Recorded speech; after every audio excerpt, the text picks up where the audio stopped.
Okay, so recently मुझे मेरे videos पे कमेंट्स आ रहे थे कि अगर हम बिगिनर हैं तो हम अपनी प्रिपरेशन किस लेवल से स्टार्ट करें, क्या स्टडी प्लान होना चाहिए और क्या रूटीन होना चाहिए।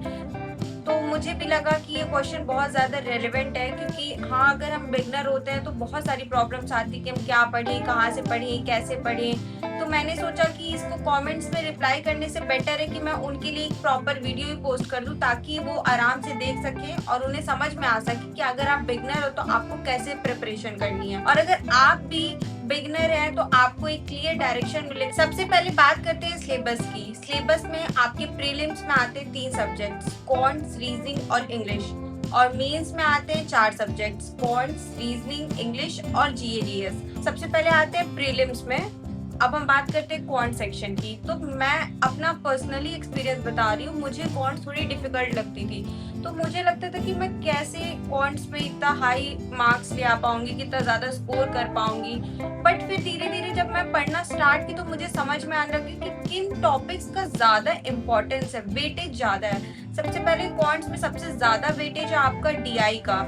डीआई आपको आनी ही चाहिए, ठीक है। अगर आपको डीआई करना है तो आपको 3 टॉपिक्स को लेके चलना है, परसेंटेज, एवरेज और रेशियो।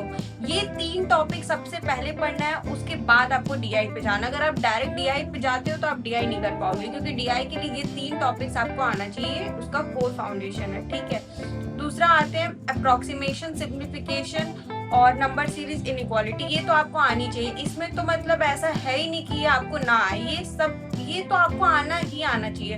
पर्सनली मैं नंबर सीरीज स्किप करती हूँ एग्जाम में, क्योंकि मुझे लगता है वो मेरे लिए टाइम टेकिंग है। उसके बजाय मैं अरिथमेटिक के क्वेश्चन अटेम्प्ट करती हूँ। अगर आपको भी नंबर सीरीज में थोड़ा डिफिकल्टी आ रही है तो आप नंबर सीरीज की जगह आप अरिथमेटिक पे शिफ्ट कर सकते हो, ये आपका पर्सनल चॉइस है। मैं बता रही हूँ कि आपको सबसे पहले स्पीड मैथ्स को एकदम क्लियर करना ही करना है। स्पीड मैथ्स के बाद आपको डीआई पे जाना है। डीआई के लिए आपको 3 टॉपिक्स मैंने बता दिए, रेशियो, एवरेज और परसेंटेज। ये 3 टॉपिक्स क्लियर करनी है, वहां से आपका डीआई क्लियर हो जाएगा।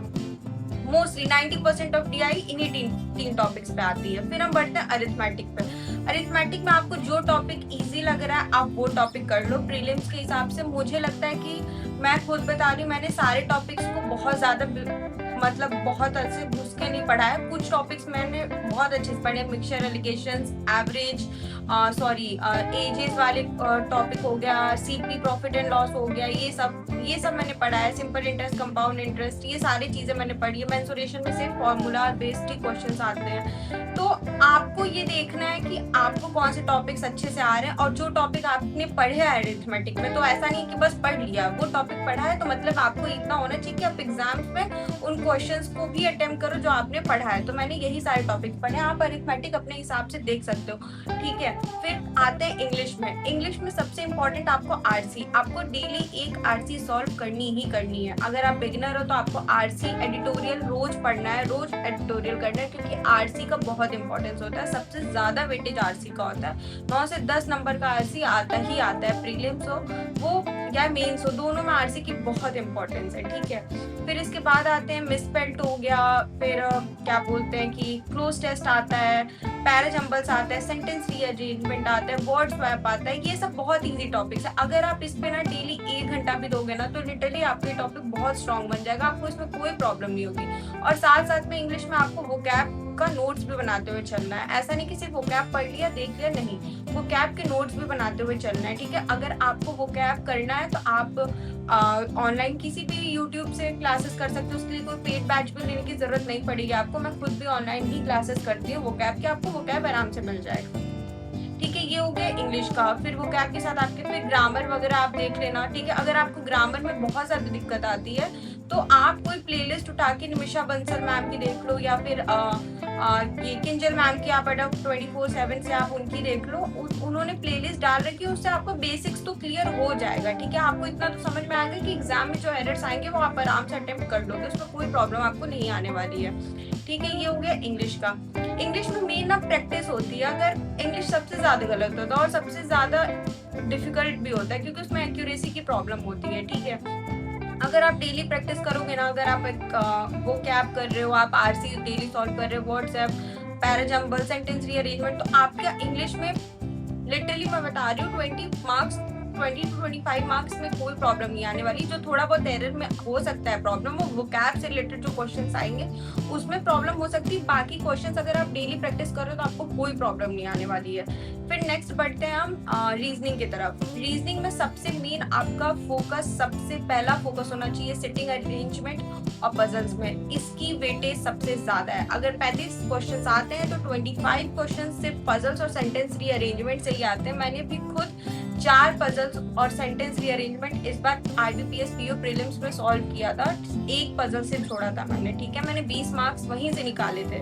ओके, तो ये बहुत इंपॉर्टेंट है। सबसे पहले आप पजल्स को कोशिश करो सॉल्व करने की। देखो सॉल्व सबसे हो जाता है, आप बस ये देखो ना कि आप कितने स्पीड में उसको सॉल्व कर पा रहे हो। मुझसे भी सारे पजल सॉल्व हो जाते हैं, लिटरली सारे, मतलब सारे प्रीलिम्स के जितने भी पजल्स है सब सॉल्व हो जाते हैं। बट मेन बात ये है कि उसको टाइमली सॉल्व करना इंपॉर्टेंट है, ठीक है। रीजनिंग सबकी स्ट्रांग होती है, रीजनिंग सबका अच्छा होता है, बस टाइम से लोगों का क्वेश्चंस नहीं बनता है, यही एक प्रॉब्लम है। अगर आपको रीजनिंग में अच्छा करना है तो आपको टाइमली पजल सॉल्व करना पड़ेगा। उसके लिए डेली मैं सजेस्ट करूंगी कि 5 पजल्स 5 सेटिंग अरेंजमेंट आप डेली सॉल्व करो, ये इनफ है। अगर आप एक बिगनर हो तो 5 बहुत है, 5 सेट्स पजल्स के, 5 सेंटेंस रीअरेंजमेंट के, इतना आप सॉल्व करो बेसिक्स, आपको लिटरली बहुत आप स्ट्रांग हो जाओगे जब तक एग्जाम आएगा। फिर उसके बाद उसके जो मिसलेनियस क्वेश्चन है उसमें आता है वर्ड फॉर्मेशन। मोस्टली मैं जो बता रही हूँ जो एग्जाम में आता है, वर्ड फॉर्मेशन आता है, ऑड वन आउट आता है, बैकवर्ड फॉरवर्ड आता है। फिर कभी कभी एक 5-6 नंबर्स दे देंगे, फिर उसमें कुछ तो पूछ लेगा कि इस ऑड डिजिट्स को 1 से माइनस करो, इवन डिजिट्स के प्लेस जो है उसको 2 से माइनस करो, इसके बाद उसको असेंडिंग ऑर्डर, डिसेंडिंग ऑर्डर, ये सारे क्वेश्चंस हो गए। ब्लड रिलेशन होता है और डायरेक्शन, ये 2 अलग टॉपिक्स है जिससे 3 मार्क्स के आते हैं, ठीक है। 3 मार्क्स का आपका यहाँ से क्वेश्चन आता है। ब्लड रिलेशन हो गया, अगर वो आता है तो 3 मार्क्स का आएगा, और अगर डायरेक्शन डिस्टेंस है तो वो 3 मार्क्स का आएगा, ठीक है। ब्लड रिलेशन मोस्टली कभी कभी एग्जाम में ना फंसाने वाला आ जाता है। इस बार भी IBPS PO मेरे शिफ्ट का ब्लड रिलेशन थोड़ा सा फंसाने वाला आया था, स्मूथली जा रहा था लेकिन एंड में वो फंस गया, ठीक है। ब्लड रिलेशन आपको करना है, ठीक है। पहले वो सारे पजल्स और सिटिंग अरेंजमेंट सॉल्व करो, उसके बाद आप ब्लड रिलेशन, डायरेक्शन डिस्टेंस पे जाओ, फिर इसके बाद आप मिसलेनियस करो। अगर आप मिसलेनियस में वीक भी हो ना तो भी आपको ऐसा नहीं कि वीक हो तो करना ही नहीं है, मिसलेनियस नहीं करेंगे हम, सारा पजल्स और वही कर लेंगे, नहीं भाई। पजल्स कभी कभी ट्रिकी आ जाता है, आपका फंस जाएगा। आपको मिसलेनियस टॉपिक्स को लेके चलना है। अगर आपके पास मान लो लास्ट के सिर्फ 2 मिनट है, कोई 2 मिनट में पजल नहीं बन रही है, तो आप मिसलेनियस के कम से कम 2-3 क्वेश्चन आराम से अटेम्प्ट कर सकते हो ना, तो आप पहले उसमें जाओ। फिर मिसलेनियस में आते 3 नंबर का इनइक्वालिटी, 3 नंबर का सिलॉक्स, या 2 नंबर का इनइक्वालिटी, 2 नंबर का सिलॉक्स और इनइक्वालिटी, ये तो आपको लेके ही चलना है। लिटरली बता रही हूँ, 1 मिनट में आप कम से कम 2 सिलॉक्स कर सकते हो, और बहुत अच्छी स्पीड रही तो 3 सिलॉक्स कर सकते हो। 1 मिनट में 3 क्वेश्चन कोई भी टॉपिक नहीं देगा जितना सिलॉक्स और इनइक्वालिटी देके जाते हैं, तो आपको ये तो एकदम लेके ही चलना है, ठीक है। और आगे बढ़ते हैं फिर दूसरे टॉपिक्स, ये सिलॉक्स हो गया, इनइक्वालिटी हो गया, डायरेक्शन डिस्टेंस हो गया, ब्लड रिलेशन, पजल्स और सिटिंग अरेंजमेंट, तो भाई वो कोर है ही इसका, आपको वो लेके चलना है। फिर आते हैं कोडिंग डिकोडिंग। कोडिंग डिकोडिंग अगर आई तो 5 नंबर की आएगी, और लिटरली बता रही हूँ आप 2 मिनट में 5 क्वेश्चन, 2 मिनट में मैं क्या बोल रही हूँ, आप 1.5 मिनट में 5 क्वेश्चन कर सकते हो, क्योंकि बस उसमें फटाफट चाइनीज कोडिंग करना होता है, बस उसमें दिया रहता है, आपको फटाफट फाइंड करना हो तो बहुत कम टाइम लगता है। उसकी पकड़ आप बनाए रखना। बता रही हूँ, अगर आपके पास 1 मिनट है ना, अगर 1 मिनट के अंदर कोई टॉपिक आपको इतना 5 नंबर दे सकता है तो ये यही टॉपिक है, ठीक है। ये सिलॉक्स, इनइक्वालिटी और कोडिंग डिकोडिंग, ये तो आपको एकदम मतलब ऐसा है कि अगर ये आए तो ये छूटे ना, ये तो आप बिल्कुल छोड़ के ही नहीं आ सकते एग्जाम में। ये टॉपिक तो आपको करना ही है, इसके बाद सिटिंग अरेंजमेंट और पजल्स लेके चलना है, ठीक है। ये हो गया हमारा सिलेबस प्रीलिम्स का। अब मेंस के सिलेबस की बात मैं अभी नहीं कर रही हूँ, क्योंकि अगर आप बिगिनर्स है तो आप पहले प्रीलिम्स का सिलेबस कंप्लीट करोगे। मेंस और ये सारी चीजों को अगर आप लेके चल रहे हो, आप डेली अपना हैबिट एक और बनाओगे करंट अफेयर्स पढ़ने की। डेली मैं बता रही हूँ, डेली हैबिट होनी चाहिए करंट अफेयर्स की, ठीक है। अगर आप डेली नहीं पढ़ रहे हो करंट अफेयर्स तो आप भूल जाओ कि आप लास्ट के 2-3 महीने पहले पढ़ के आप एकदम वो कर लोगे, नहीं भाई। करंट अफेयर्स आपको डेली करना है, ठीक है। डेली मतलब डेली आपको डेली के करंट अफेयर्स पढ़ने हैं। आप चाहे यूट्यूब से करो, चाहे पेड क्लासेस से करो, चाहे जहाँ से भी करो, बट डेली आपको करंट अफेयर्स करना बहुत जरूरी है। करंट अफेयर्स को लोग ऐसे ही इतना बोल लेते हैं ना, हल्के में ले लेते हैं, फिर बाद में मेंस में वही टॉपिक उनको, वही सब्जेक्ट होता है जो गिरा देता है, और वही एक सब्जेक्ट ऐसा है जो आपको बहुत स्कोर भी देता है। करंट अफेयर्स बहुत स्कोर देके जाएगा अगर आप अच्छे हो करंट अफेयर्स में, उसकी कट ऑफ भी कम जाती है और आपको उसकी वैल्यू वैल्यू भी बहुत ज्यादा है, ठीक है। अब उसकी वैल्यू भी और अब IBPS PO में तो उसकी वैल्यू और ज्यादा बढ़ गई है। ये हो गया हमारा सारा syllabus, current affairs, points, reasoning और इंग्लिश। अब हम बात करते हैं सोर्स की, आपको पढ़ना कहाँ से और मैं खुद कहाँ से पढ़ती हूँ। देखो, मैं आपको बता रही हूँ पर्सनल एक्सपीरियंस है, मैंने ऑफलाइन कोचिंग भी कर रखी है, ऑनलाइन भी मैं क्लासेस करती हूँ, ठीक है। तो मैं अपना पर्सनल एक्सपीरियंस बता रही हूँ कि अगर आप अभी कर रहे हो, अगर आप अभी RRB क्लर्क या IBPS क्लर्क को फोकस कर रहे हो या टारगेट कर रहे हो कि आपको उसमें अच्छा परफॉर्म करना है, तो आप एक काम करो, आप ऑनलाइन क्लासेस ले लो, ठीक है। ऑफलाइन क्लासेस का पता है क्या डिसएडवांटेज रहता है? डिसएडवांटेज ये रहता है कि एक दिन में सिर्फ 2 घंटे की क्लास होती है। मेरी सिर्फ एक दिन में 2 घंटे की क्लास होती थी और सिर्फ एक सब्जेक्ट पढ़ाते थे। फिर दूसरे दिन अगर मैं जाती थी तो आज मैथ्स पढ़ा, फिर कल मैं रीजनिंग पढ़ रही हूँ, फिर उसके बाद मैं इंग्लिश पढ़ रही हूँ, फिर 2 दिन बाद मैं वापस मैथ्स पढ़ती थी।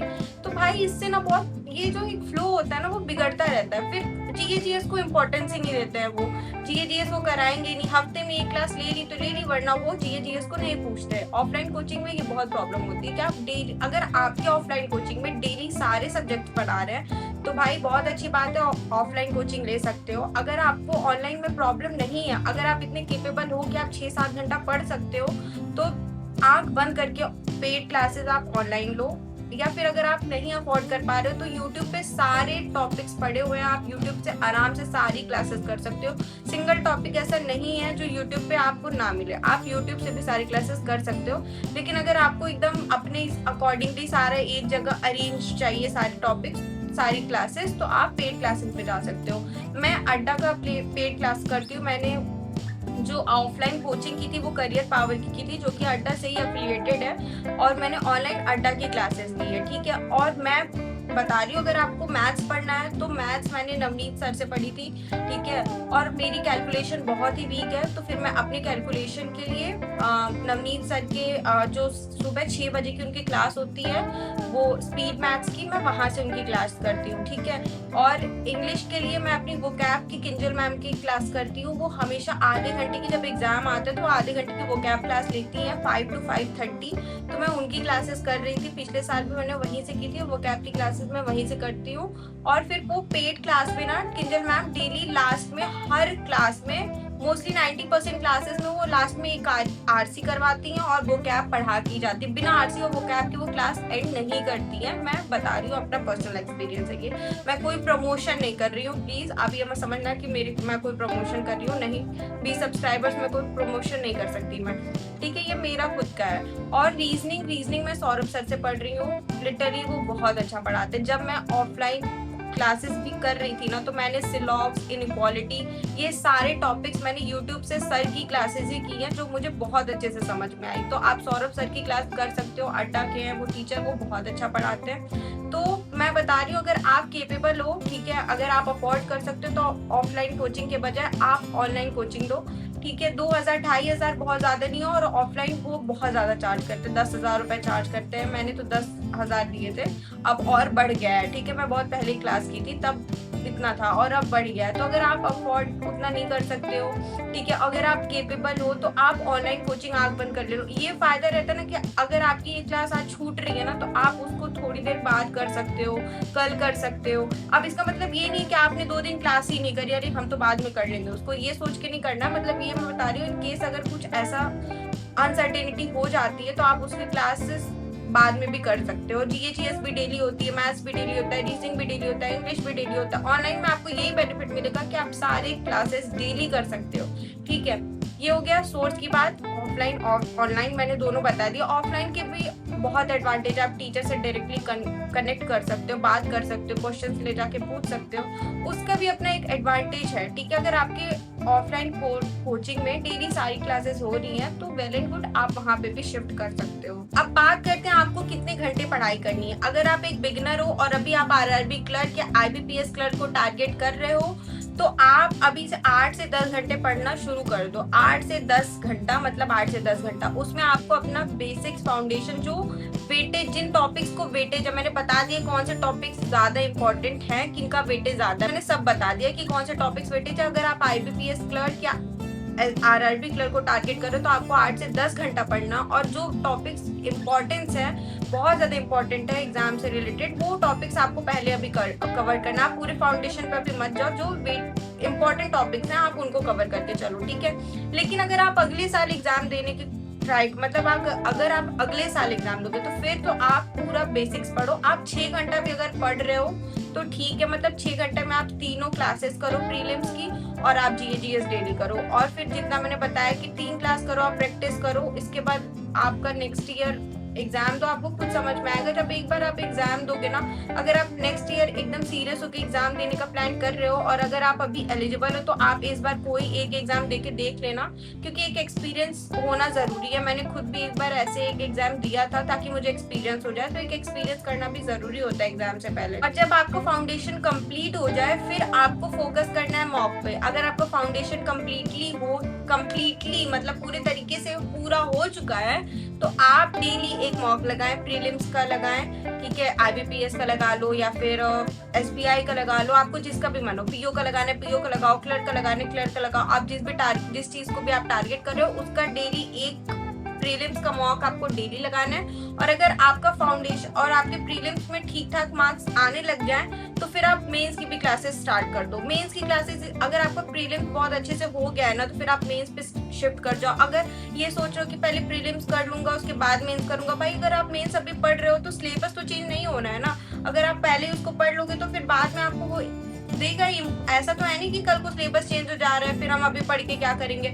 अगर आप 2 महीने पहले भी पढ़ोगे तो वो 2 महीने बाद आपको बहुत हेल्प करेगा। एग्जाम के बीच में आपको पढ़ने में ना बहुत ज्यादा डिफिकल्टी होती है, उसी सारे एग्जाम साथ में लाइन अप हो जाते हैं, फिर आपको उसमें सबका प्रीलिम्स भी पढ़ना है, सबका मेंस भी पढ़ना है। तो अगर आप मेंस छोड़ देते हो पूरे तरीके से कि हम बाद में पढ़ेंगे, तो फिर मेंस नहीं हो पाएगा भाई, क्योंकि मेंस में फिर आदमी लटक जाता है यही सोच के कि हम बाद में पढ़ेंगे, या तो फिर वो करंट अफेयर्स करना छोड़ देता है, तो फिर वो वहां पे भी लटक जाता है। आपको करंट अफेयर्स डेली के भी चलना है, ठीक है। करंट अफेयर्स को आप प्रीलिम्स का ही पार्ट मान के चलो, ये मत सोच के चलो कि वो तो मेंस में आता है तो हम उसको मेंस में करेंगे। प्रीलिम्स का पार्ट मान के चलो, डेली सॉल्व करो करंट, मतलब डेली आप पढ़ो करंट अफेयर्स। करंट अफेयर्स की क्लास मैं आशीष सर की करती हूँ, पेड क्लासेस भी है मेरे पास, मैं उनकी यूट्यूब क्लास करती हूँ। पेड क्लास में वो 15 क्लासेस करवाते हैं, मतलब 2-3 क्लास का मिक्स करवाते हैं, तो फिर बहुत लंबा जाता है क्लास, और फिर थोड़ा सा करंट अफेयर्स में नींद आने लग जाती है। इसलिए मैं डेली उनके यूट्यूब क्लासेस करती हूँ। वो एमसीक्यू भी करवाते हैं, फिर एक पूरा लास्ट में एक माइंड मैप भी दे देते हैं, फिर बीच में सारे क्वेश्चन भी करवा देते हैं, पिछले का रिविजन भी करा देते हैं। आशीष सर लिटरली बता रही हूँ बहुत अच्छे हैं, मतलब करंट अफेयर्स की क्लास उनकी बहुत अच्छी है। अगर आप करके देखोगे तो आपको समझ में आएगा, बोरिंग तो बिल्कुल भी नहीं लगेगा। बीच में कभी कभी हो जाता है, लेकिन भाई लिटरली 99% ऐसा होता है कि उनकी क्लास बिल्कुल भी बोरिंग नहीं लगती है, तो आप वहां से करंट अफेयर्स की भी क्लास कर सकते हो। और एक और चीज, लास्ट चीज बहुत इंपॉर्टेंट है, कंप्यूटर। प्लीज आप अपनी टाइपिंग स्पीड साथ में लेके चलना, टाइपिंग करते रहना। मतलब टाइप इसको कोई भी इंक्लूड नहीं करता है, कोई नहीं बताता इसके बारे में जल्दी कि टाइपिंग आपको करनी है। भाई अगर आप आईबीपीएस पीओ या एसबीआई पीओ या आरआरबी पीओ टाइप कर रहे हो, फोकस या टारगेट कर रहे हो, तो भाई आपको टाइपिंग आनी चाहिए, टाइपिंग स्पीड अच्छी होनी चाहिए, डिस्क्रिप्टिव आता है।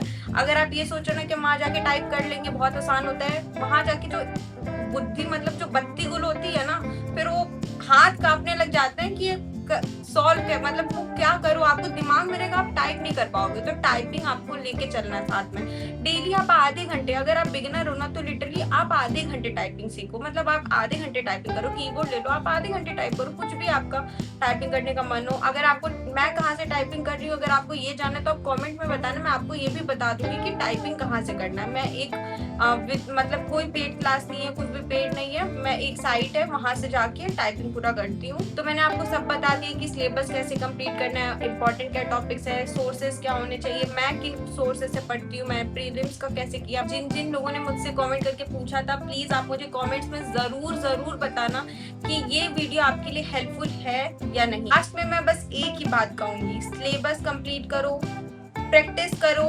रिवाइज करो, उसको स्ट्रॉन्ग करो, फिर आप डेली मॉक्स दो, और अगर आप मिस्टेक्स कर रहे हो तो उसको एनालाइज करो, और फिर ये सारी चीजों को फिर कॉन्टिन्यूअसली रिपीट करो, और देखो कि आपने कितना इम्प्रूव किया है, और कंसिस्टेंट रहो।